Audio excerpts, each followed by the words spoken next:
En soutenant un réseau de 225 organismes, chaque don est un don bien réconfortant qui brise l'isolement, un don bien nécessaire à la réussite scolaire et un don bien essentiel pour des milliers de gens.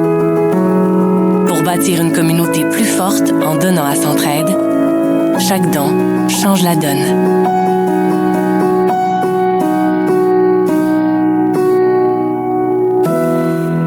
Bon matin tout le monde, comment ça va? Ben, j'espère que ça va mieux que ça. Comment ça va? Yes! Parlez-moi de ça. Hey, mesdames et messieurs, mes chers bénévoles engagés extraordinaires de Centraide, mes chers collègues des Centraides du Québec, comment ça va, les Centraides du Québec? Wouhou! Bonjour tout le monde, bienvenue. Bienvenue à l'Académie Centraide 2025. Je suis contente de vous recevoir ce matin.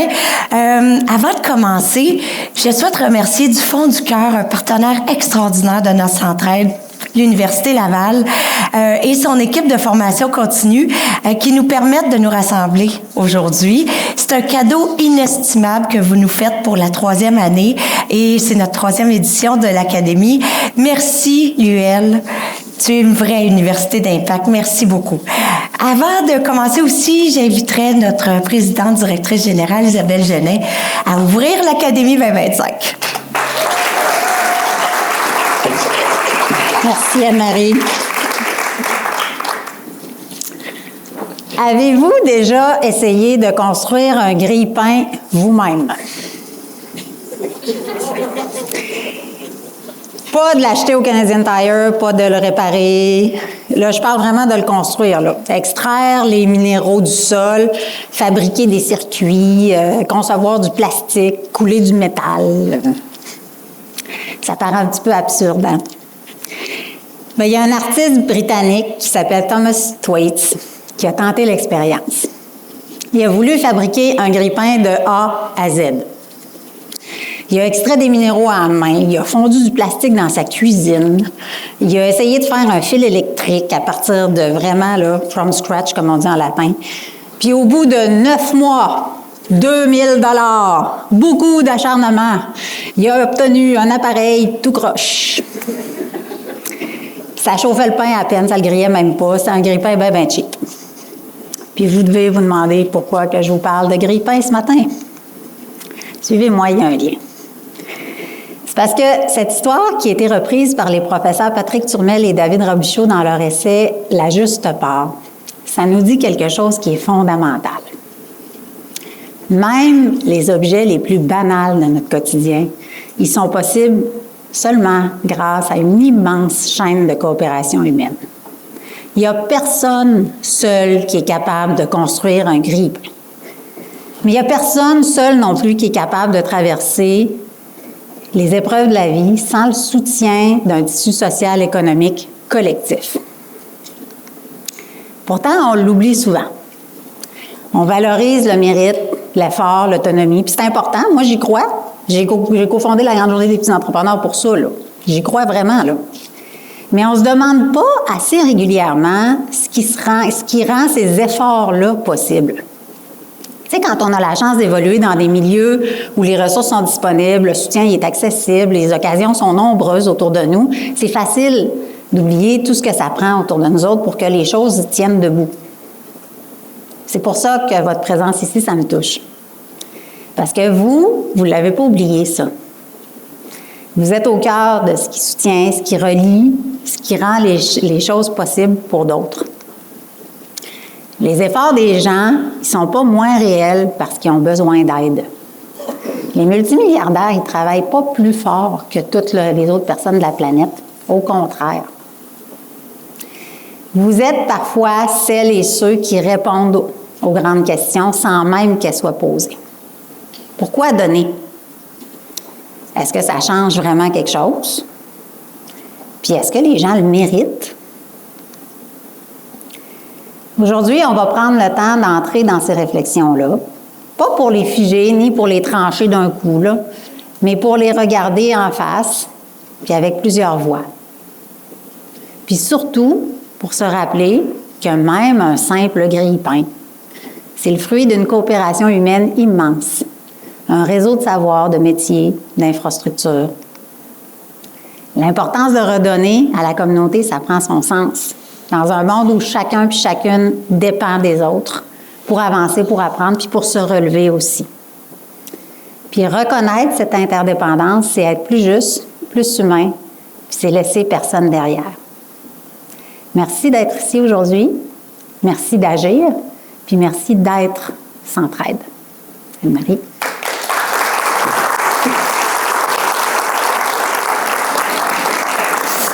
Merci beaucoup, Isabelle, pour cette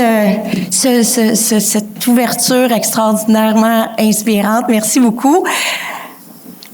Là, ça allait me permettre de passer du toaster à la Grèce antique. Ça marche? Alors, avant de nous engager dans notre réflexion collective ce matin, je reviendrai sur la philosophie grecque. Après tout, philanthropia, ça vient du grec et ça signifie rien de moins que l'amour de l'humanité. Puis je pense que c'est ça qui nous rejoint tout le monde ensemble.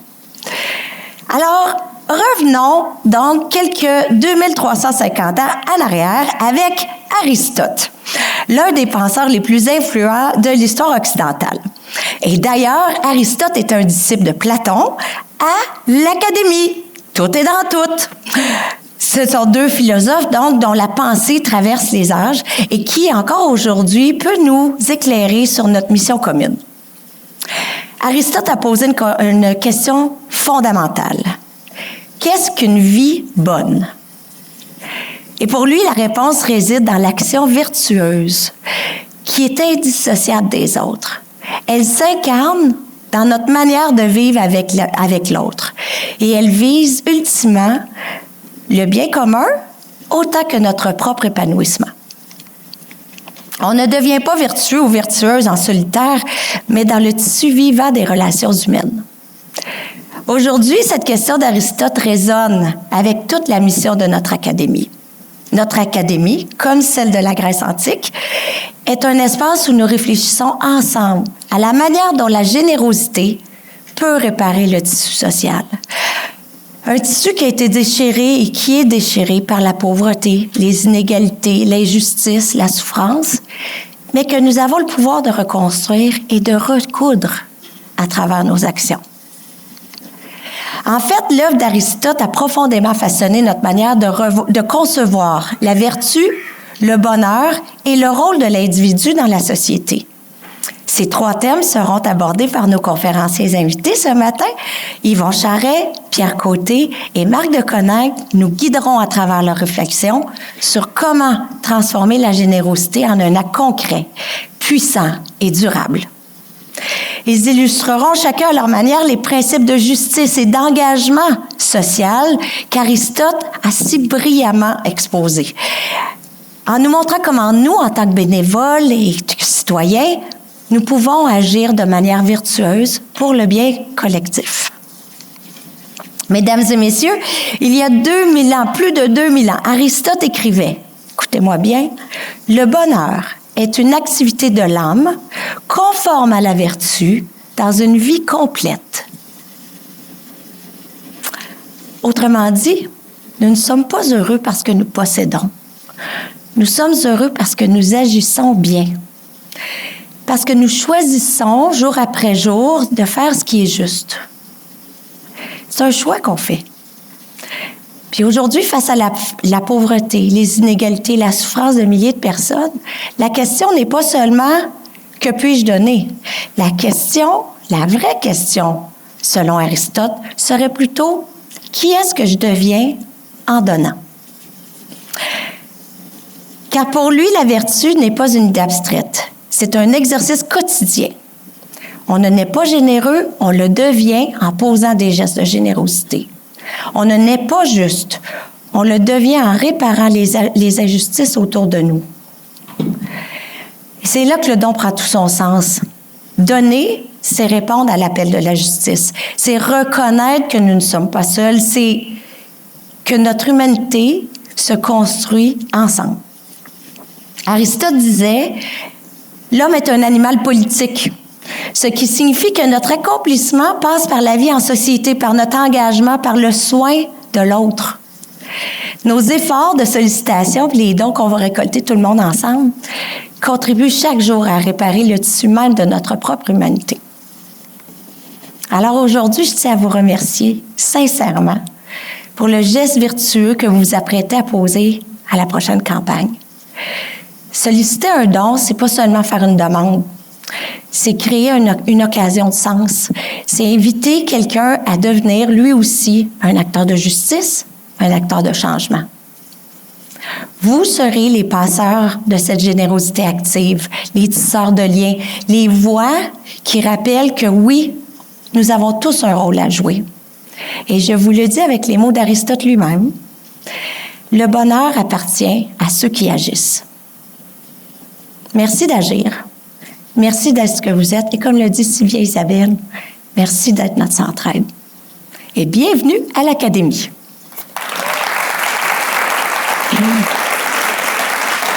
Merci.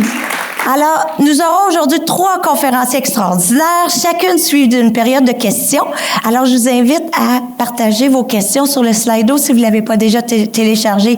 Il est encore temps de le faire. Et cette année, on a changé un petit peu la formule. On aura une 4e période avec un panel d'échange avec nos 3 conférenciers animés par Isabelle. Alors, on a très hâte de lire vos questions, vos commentaires, puis on va nourrir la discussion avec ceux-ci. Ça va, vous êtes prêts? On part le char, on part la roquette. On part la roquette. Let's go. Alors, pour commencer, on va recevoir nul autre que M. Yvon Charret. Ça mérite une plaque. Yvon, vous le savez, a été le PDG de IA Groupe Financier de 2000 à 2018. Il a porté la campagne Centraide à l'intérieur de son entreprise pendant des années, mais il a aussi été coprésident de notre campagne Centraide à 2 reprises et il propulse notre cercle des dons majeurs depuis 2012. Puis, 2012, on avait 17 donateurs majeurs. 2024, on a clôturé avec plus de 800 donateurs majeurs. Vous saviez comment je fais le pays de résultats? J'adore. Merci, Yvon, d'être cet influenceur philanthropique hors du commun. Et tu es d'ailleurs le cofondateur avec André Couture du mouvement Les Charitables. Merci de travailler à normer la générosité. Tu nous aides énormément. Et nous avons le plaisir aujourd'hui de te recevoir ce matin. Tu vas nous faire réfléchir sur pourquoi et comment faire de notre engagement communautaire un levier de notre propre bonheur. Mesdames et messieurs, Monsieur Yvon Charret.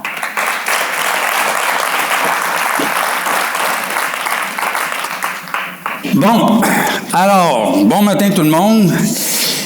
Ma conviction la plus profonde, c'est que les Québécois sont généreux lorsqu'ils sont sollicités. Alors, c'est pourquoi je pense, puis je penserai toujours que la meilleure façon de faire progresser la philanthropie, c'est de garnir les solliciteurs d'un coffre à outils le plus complet possible. Puis c'est ce que je vais essayer de faire ce matin. Je vais essayer de rajouter un élément dans votre coffre à outils. Alors, ce que je veux, surtout ce matin, c'est de vous aider à trouver un moyen pour que votre tête, votre cœur, puis vos tripes travaillent tout ensemble pour la communauté. Alors, le livrable de ma présentation, ça va être votre mission communautaire personnalisée, dont vous êtes en train d'avoir une copie blanche. Puis ensemble, on va réfléchir comment vous pourriez avoir votre propre document, votre propre mission. Et je peux vous dire que moi, ma mission communautaire, je l'ai mis par écrit il y a 25 ans, puis ça marche.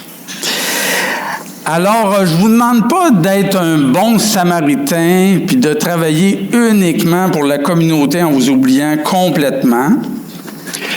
Mais je pense que l'idée contraire de l'individualisme, c'est une terreur épouvantable qui va faire en sorte que si on combat pas ça, le mot « communauté » ne voudra plus rien dire. Fait que moi, ce que je pense, c'est que c'est possible à la fois d'aider la communauté puis de se développer personnellement. Alors, ce que je vais vous faire réfléchir ensemble, c'est comment vous pouvez travailler pour la communauté, qu'est-ce que ça vous apporte émotivement, puis en quoi ça vous permet d'être un meilleur citoyen puis un meilleur leader. Alors, est-ce que j'ai reculé ou avancé? Ah! Bon, fait qu'on va voir ensemble c'est quoi les grandes lignes d'une mission communautaire. J'ai fait ça facile, ça se ramène à 4 M. M pour mission, M pour moyen, M pour moteur. Ça, c'est la partie trip. Puis M pour la personne modèle. Alors, quand on regarde ça, ben, c'est quoi la mission? C'est de vous poser la question, tous et chacun, qu'est-ce que moi, je suis prêt à faire pour aider la communauté? Envers quoi, moi, je veux être responsable? Envers quoi ou envers qui? Alors, pour vous donner un exemple, quand moi, j'ai écrit ma mission il y a 25 ans, j'avais mis 2 choses. 1, utiliser ma position de président puis de responsable de dons pour supporter les causes qui m'apparaissent importantes, que les causes soient populaires ou qu'ils ne soient pas. C'était la première phrase. La deuxième phrase que moi j'avais choisie, c'était entraîner d'autres dirigeants à faire de même dans la région. Moi, c'est les 2 éléments que j'avais choisis. Puis d'ailleurs, quand Centraide m'a demandé de faire du service il y a 3 ans, qu'est-ce que j'ai fait? Je suis allé relire ma mission pour réaliser que j'avais pas mis de date de renouvellement ou de date de retraite. Fait que c'est comme je t'avais décidé il y a 25 ans. Yvon, c'est ça que tu vas faire. Alors, peut-être que ça va vous prendre du temps, vous, personnellement, de trouver votre mission. C'est quoi les mots? Qu'est-ce que je m'engage à faire? Puis, dans le fond, c'est pas l'idée de copier quelqu'un d'autre, c'est de dire, OK, c'est quoi qui est unique en moi? C'est quoi qui est unique avec mon bagage, mon historique, ma famille? Mais une fois que vous allez l'avoir mis par écrit, le simple fait de l'avoir mis par écrit avant même votre première journée d'ouvrage, je suis convaincu que votre estime de soi va avoir augmenté parce que vous avez pris cette décision-là. Puis, une fois que vous allez l'avoir écrit, là, elle va être avec vous sans arrêt, comme la mission que j'ai relue il y a 3 ans. Alors ça, c'est le premier M. Décider, je veux être responsable de quoi dans la communauté. Bon, mais ça prend un deuxième M. Parce que dans la vie, si on veut réaliser notre objectif, il faut vouloir les moyens. J'avais juste 5 acétates, on va finir par les avoir dans le bon ordre. Bon! Fait que là, c'est beau, vous avez votre mission. Mais là, après ça, vous vous dites, OK, c'est quoi que je suis prêt à faire pour Centraide cette année? Une des choses, c'est qu'il faut être prêt à solliciter puis le faire en toute confiance. Puis ça, c'était ma présentation. C'était ma présentation de l'année passée. Puis là, dernièrement, j'ai rencontré quelqu'un qui me dit, Yvon, moi, je ne sollicite pas. J'informe les gens puis je leur demande s'ils veulent embarquer dans un projet formidable. Bien, ça, c'est une personne qui avait déjà réfléchi, s'était déjà convaincu de solliciter, puis il a déjà décidé de le faire en toute confiance. Après ça, bien, il faut se dire, OK, dans mon agenda, moi, je suis prêt à mettre combien d'heures par semaine, puis je suis prêt à faire ça quand dans mon agenda? Puis moi, j'ai toujours pensé, puis c'est un genre de paradoxe, hein? Plus tu es organisé, plus tu es libre. Pourquoi? Bien, quand tu t'organises comme il faut, bien, t'évites de jouer au pompier, puis à la fin de la journée, tu gagnes du temps. Alors, c'est pour ça que le deuxième M, le moyen, est tellement important. Alors, souvenez-vous de la phrase suivante, c'est pas nécessairement le plus fort qui gagne, c'est celui qui croit qu'il en est capable, puis qui est prêt à déployer des efforts. Alors, c'est pour ça que le mot « moyen » est important. Puis quand vous mettez vos moyens par écrit, ça permet la troisième chose qui est écrite sur l'acétate, c'est de dire, OK, de temps en temps, je prends un recul, je fais un suivi, je regarde où j'en suis. Alors, puis là, tu te dis, qu'est-ce que je dois continuer à faire? Qu'est-ce que je dois arrêter de faire? Parce que de toute évidence, ça ne donne pas beaucoup de résultats. Puis est-ce qu'il y a quelque chose que j'ai jamais osé faire et que je dois débuter de faire? Alors ça, c'est le deuxième élément, les moyens. Fait que là, c'est la tête qui vient de parler. Mais à mon avis, sur les 3, sur les 4 M, celui qui va vraiment faire la différence, c'est le suivant. C'est le moteur. Le moteur, c'est qu'est-ce qui fait que tous les matins, quand tu te lèves, tu te dis, aujourd'hui, mon moteur va être en marche. Alors, le rêve, ça, c'est tourné vers l'externe. Tandis que le moteur, là, c'est en dedans. Fait que là, je vais vous parler de Raymond Royer. Raymond Royer, il était PDG de 2 entreprises. Oups, ils sont déjà rendus au modèle. Puis là, c'est rendu plus loin. Est-ce que quelqu'un a pris le contrôle sur un... Le moteur, on va attendre pour le modèle. Alors, lui, il était président de 2 entreprises à succès. La section train de Bombardier, puis la papetière Domtar. Puis lui, quand il se levait le matin, là, il y avait 2 moteurs. Le premier, je vais prouver que les Canadiens français peuvent avoir du succès au Canada puis dans le monde. Bon, fait que peut-être la phrase apparaît insignifiante pour vous, là, mais moi, je l'ai entendu de lui, là. Puis là, tu écoutes sa voix, puis là, tu regardes ses tripes. Pour lui, d'avoir cette phrase-là à tous les jours, c'est ça qui le met en marche. Puis il y en avait une deuxième.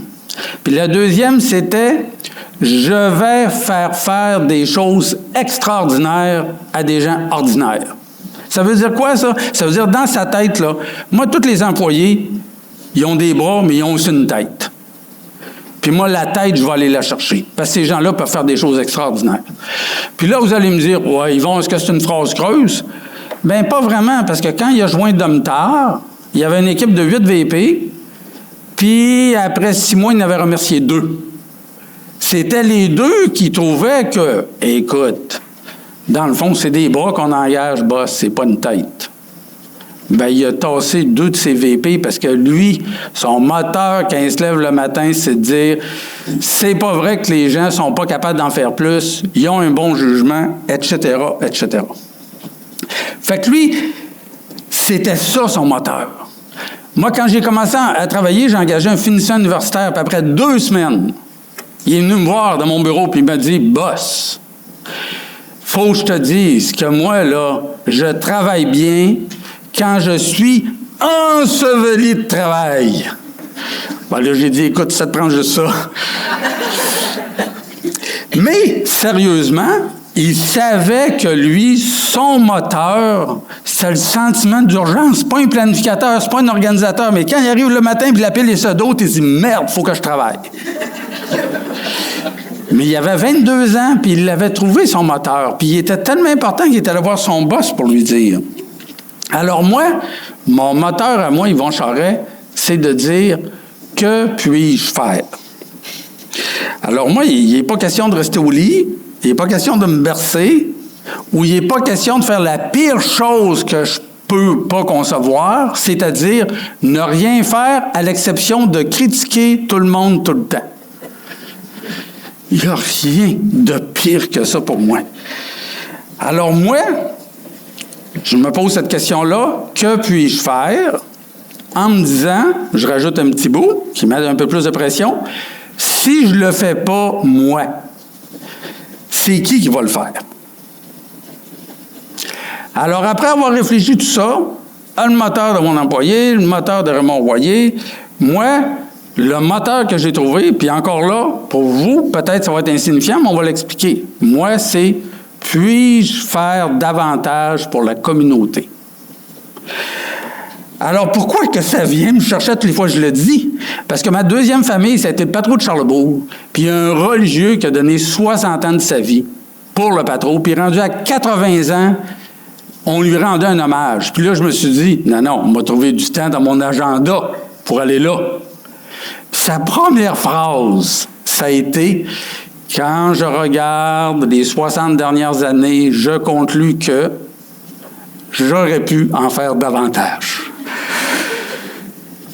tu te dis, non, mais ça se peut pas. Il met la barre tellement haute, mais je me suis dit, c'est une belle façon de mettre la barre haute. Fait que moi, c'est pour ça que je l'ai choisi. Alors, moi, mon point, puis j'y ai pensé trop tard, mais si j'avais à le refaire aujourd'hui, j'aime bien celui que j'ai écrit sur l'acétate. Je serai un exemple pour mes enfants. Alors, je vous dis tout ça pour vous faire réfléchir. Vous, ça va être quoi votre moteur, celui qui vient vraiment de vos tripes? Mais dites-vous qu'une fois que vous l'avez, ben c'est ça qui va faire que le matin, vous n'aurez pas besoin de quelqu'un qui vous craigne puis qui vous dit « Hey, Michel, tu n'avais pas dit aujourd'hui que... » Puis que ça prend 2 personnes qui viennent te voir, boire un café pour dire « Ouais, faudrait bien que je me mette à l'ouvrage. » Pour le moteur, parce qu'oubliez pas, moi, ce que je souhaite, c'est que vous allez décider dans combien de jours vous allez avoir votre version écrite de votre mission. Je vous en suggère un autre que j'ai entendu dernièrement puis que j'ai trouvé bon. J'ai rendez-vous avec la vie aujourd'hui. Si je rate ce rendez-vous, je rate ma vie.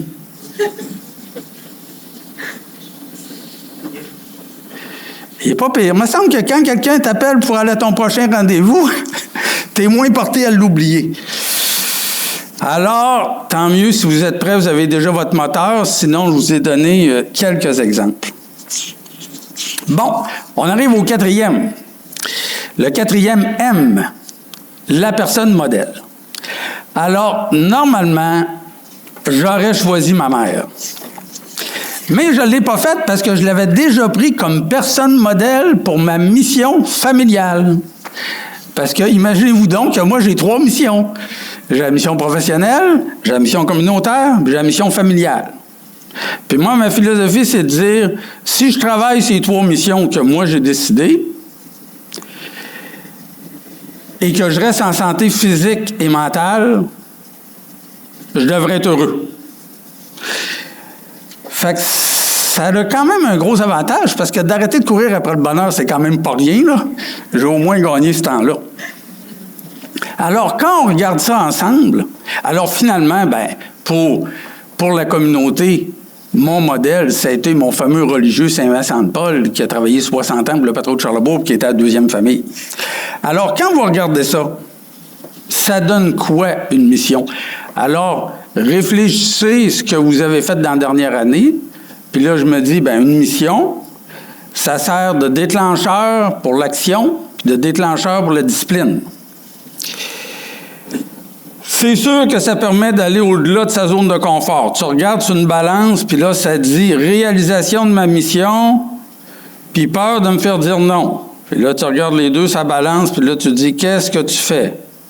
Bien là, tu relis ta mission, tu dis « hey, la satisfaction de réaliser ma mission est bien trop grande, il faut absolument que j'aille de l'avant. » Une mission, ça sert de guide pour les demandes de son entourage. Parce que vous ne pouvez pas dire oui à tout. C'est impossible. Si vous dites oui à tout, vous allez créer une pression sur vous, puis vous allez laisser tout le monde sur son appétit dans votre entourage. Fait que la mission, ça vous permet de dire quand est-ce que tu dis oui, puis quand est-ce que tu dis non.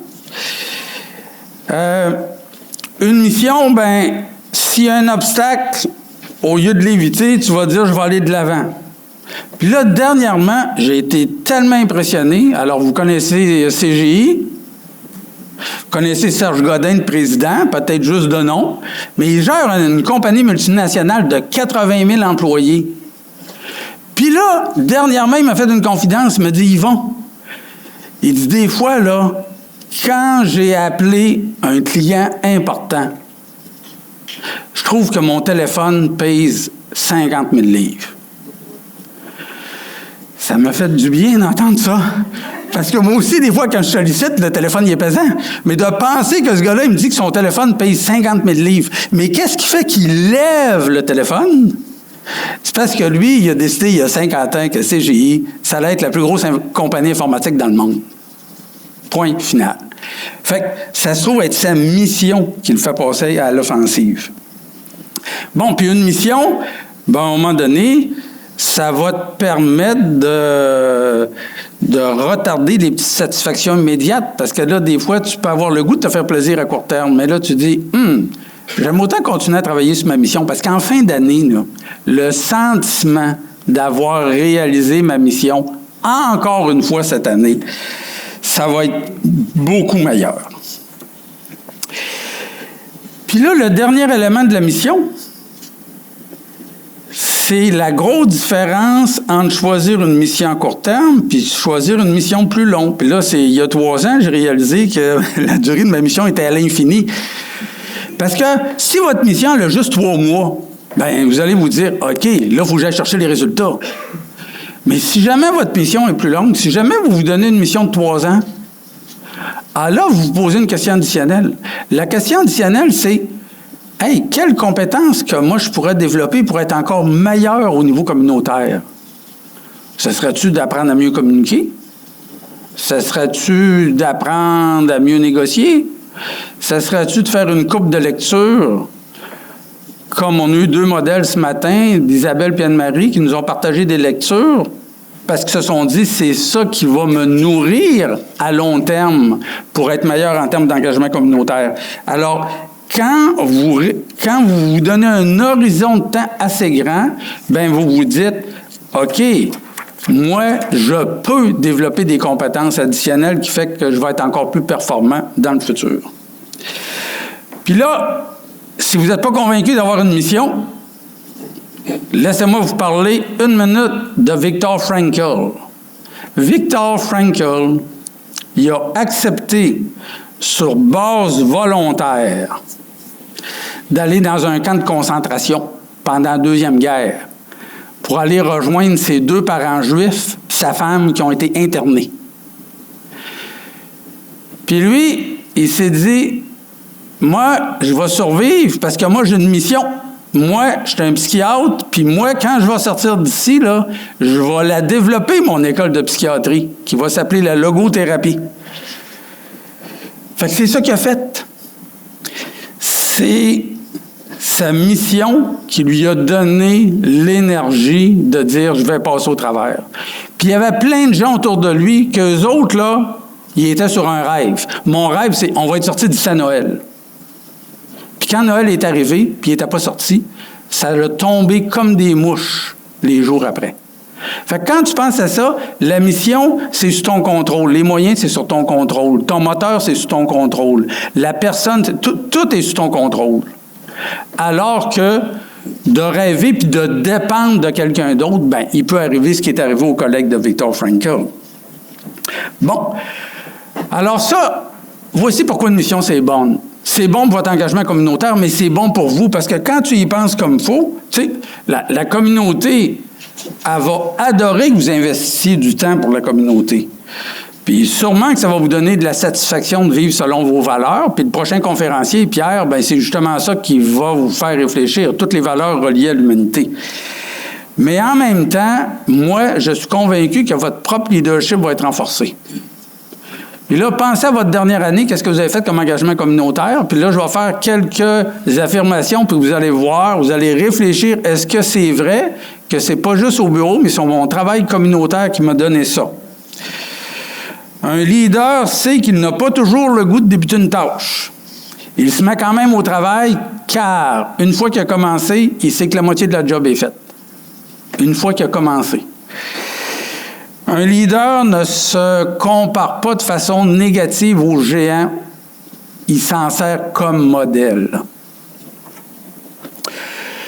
Un leader montre son vrai visage, pas celui qui pense qu'il serait un visage qui serait admirable par les autres. Il se montre profondément comme il est. Puis finalement, un leader, il sait que quand il fait une demande, ça s'incruste dans la tête des gens, là.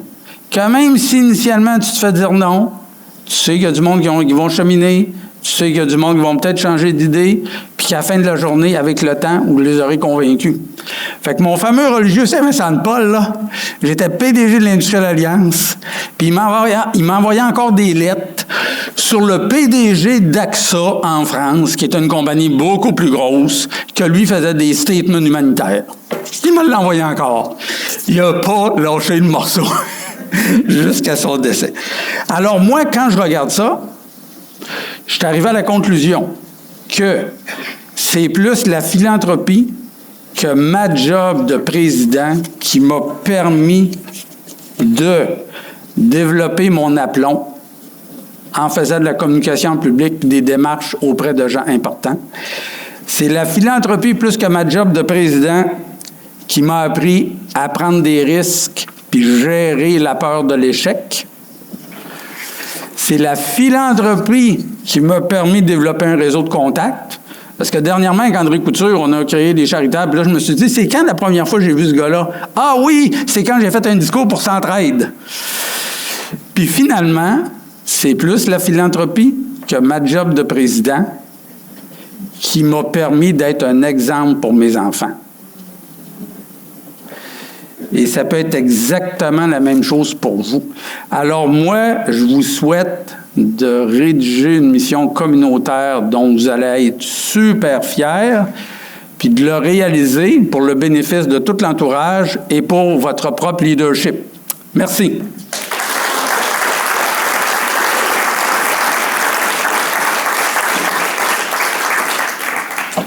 J'ai comme trop d'affaires, je m'excuse, je vais mon discours. Ah, merci Yvonne. C'était vraiment... Moi, ce que j'aime d'Yvon, c'est que c'est des tactiques simples qui nous permettent de se réaligner les chakras.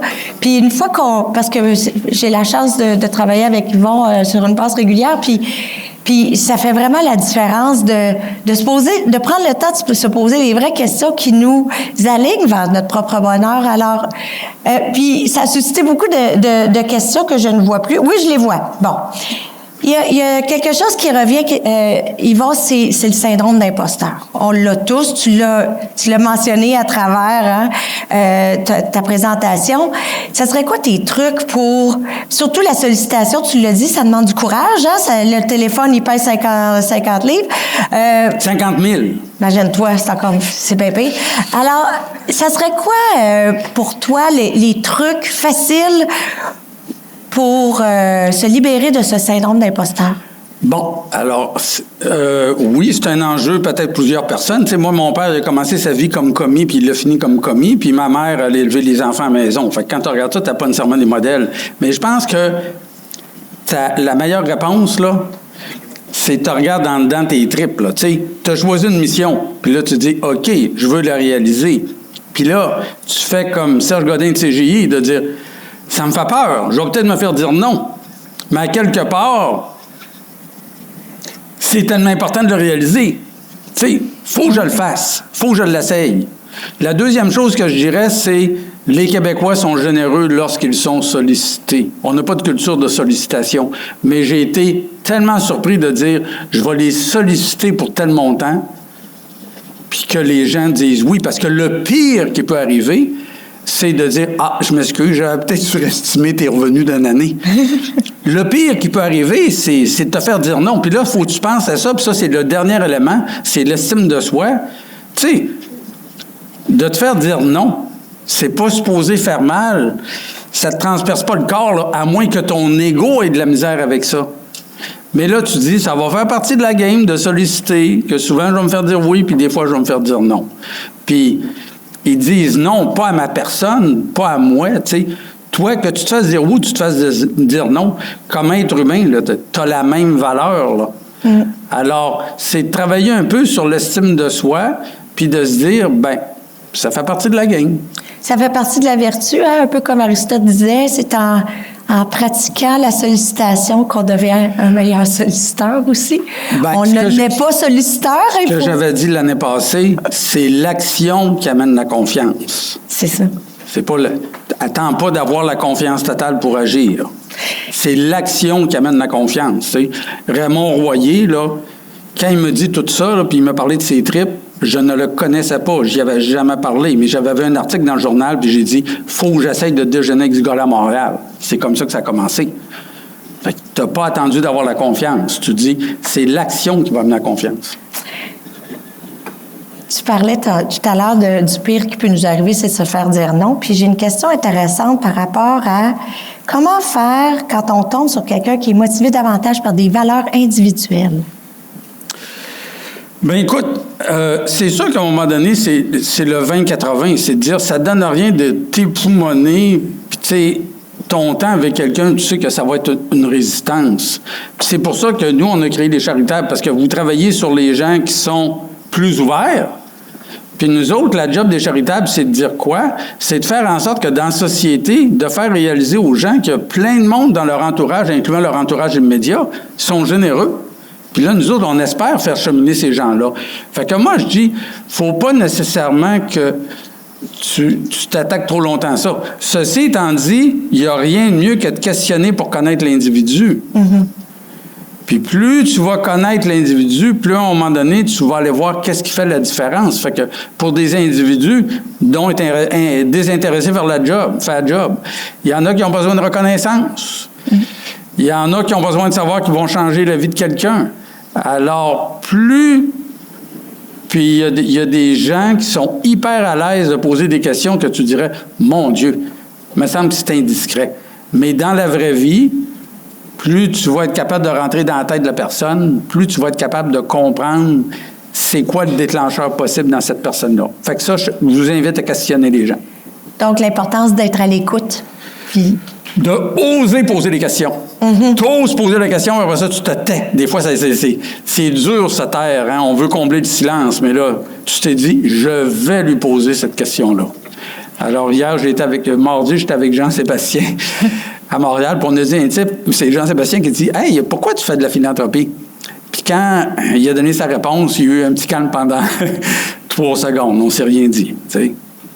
Parce que ses 2 premiers enfants sont décédés en bas âge, puis le 3e est resté handicapé toute sa vie.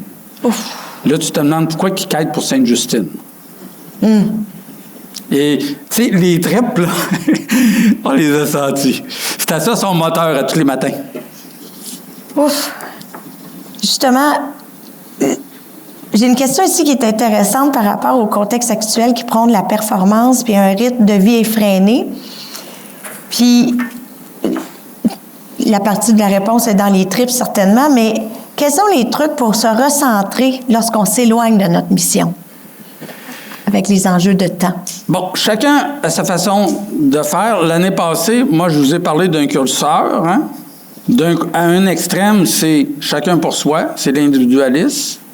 Puis à l'autre bout du curseur, c'est tous pour un, puis on aide notre communauté. Puis moi, c'est un one-pager-là que si tu relis, tu te dis, OK, tu arrives à la conclusion que si tout le monde est individualiste, là, on se met une pression de performance pour être le meilleur parent, le meilleur employé, le meilleur ci. Fait que faut réfléchir un peu puis dire, OK, si tu embarques dans cette game-là, là, d'être le plus performant de la gang versus de décider, une fois je l'ai dit dans un discours au bureau, laissez donc les autres être parfaits et merveilleux. Il y a quelqu'un qui est venu me voir après et il a dit, peux-tu m'en parler un peu plus? Fait que là, ça voulait dire que c'était quelqu'un qui est en train de réfléchir, tu sais, peut-être je suis trop dans la performance, puis je suis pas assez dans laisser les autres être parfaits et merveilleux. Fait que des fois, il n'y a rien de mieux que de dire, OK, moi, je prends un temps de recul, puis on appelle ça monter au balcon puis se poser une couple de questions. Puis c'est de monter au balcon, s'arrêter 1 heure qu'on est tout seul, puis de dire, OK, est-ce que j'aime ma vie de la façon dont je la fais maintenant? Est-ce qu'on aime notre vie de la manière qu'on l'amène, comme nous a expliqué Caroline Ossio à l'Académie il y a 2 ans? Exactement. Puis tu t'en souviens, puis je m'en souviens. Oui. Pourquoi, toi, je ne sais pas, mais moi, parce que je l'ai mis par écrit. Fait que nous, quand on regarde ça, on dit tout le temps, on va s'en souvenir, on est bon d'une bonne mémoire. C'est bon, ça veut dire. Moi, j'aime ça, prendre quelques notes, parce que quand on dit prendre du recul puis monter au balcon, des fois, c'est le fun de dire, je vais relire ces notes-là, puis je vais y réfléchir un petit peu. Fait que ça, sa phrase d'il y a 2 ans, je trouvais que c'était une super bonne question pour prendre 30 minutes de recul, monter au balcon puis réfléchir un petit peu plus. Avant de retourner sur le terrain. Tapis de danse. Une dernière question pour toi, Yvon, s'il vous plaît. Qu'est-ce qui t'a rendu le plus fier dans l'accomplissement de ta mission? C'est d'avoir entraîné d'autres dirigeants en engagement communautaire. Parce que quand on a créé des charitables, là, on a invité des gens, puis là, c'est d'entendre dire « Ah, oui, Yvon, tu sais, quand tu as fait tes petits déjeuners sans-traide, là, j'ai assisté à un petit déjeuner sans-traide, puis ça m'a fait réfléchir, là. » Puis celui qui m'a le plus impressionné, c'est de dire « Cette année-là, je l'ai signé, je fais partie du club des grands donateurs, puis aujourd'hui, il y en a 36 dans ma compagnie. » Alors, solliciter, c'est un petit peu comme être prof au primaire, hein? Tu investis beaucoup de temps. Tu n'as aucune idée sur avoir des résultats, puis tu ne sais pas quand est-ce qu'ils vont les avoir. Mais à un moment donné, tu as un témoignage comme ça, là, comme j'avais participé à une conférence, puis un ancien prof de cégep, Limoilou, qui m'avait enseigné la physique, qui était là. Il était tellement content de son élève ce soir-là, hein? Fait que c'est... Ce qui rend fier, bien souvent, c'est beaucoup plus d'années plus tard. C'est pourquoi il y a une belle phrase qui est utile là-dessus. N'essayez pas d'être remarqué. Travaillez à faire quelque chose de remarquable. Puis le remarquer, peut-être il va venir un jour, mais c'est pas grave. Mais quand il vient, c'est un beau cadeau. Quelle belle façon de compléter cette première conférence. Merci beaucoup, Yvon Charest. Merci. Bon, j'ai trop d'appareils électroniques, je m'en viens. Alors, merci Yvon. Hey, ça fait du bien à l'âme, hein, Puis en plus, c'est tellement concret. On est capable de repartir puis de construire notre mission communautaire. Puis je vous invite à la signer dans le bas avec la date. Ça vaut la peine. Puis moi, je travaille sur ma... C'est toujours un peu en continu, mais... cette réflexion-là, elle nous apporte un bonheur. Puis si je reviens à Aristote, hein, ça nous permet de travailler sur le bien commun, puis sur notre accomplissement personnel.